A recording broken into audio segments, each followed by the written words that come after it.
Des silences pesants, une lumière aveuglante, une musique angoissante.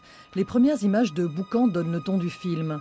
Il raconte l'histoire de la famille Boyer, des colons feuillés venus chercher fortune en Nouvelle-Calédonie à la fin du 19e siècle. Mais l'espoir se transforme en cauchemar face à la réalité d'une brousse calédonienne, belle certes, mais hostile. Le film est écrit et réalisé par Alan Nogue qui, après plusieurs documentaires, remarquables et remarqués, s'initie sa première fiction. Le mur me paraissait pendant longtemps infranchissable et il a fallu beaucoup de travail à la fois technique, en écriture, etc.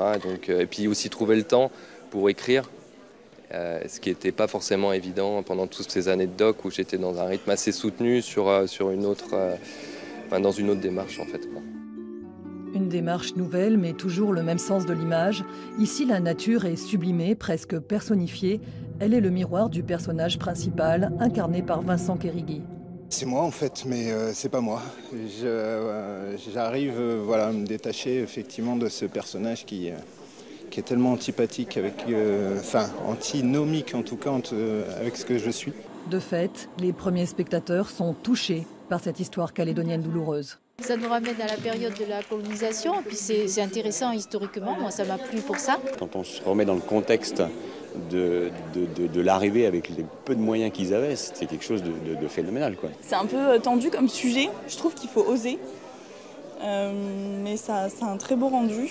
C'est neutre, il se regarde bien, comme je disais, c'est pas un film d'auteur, non, c'est un bon film.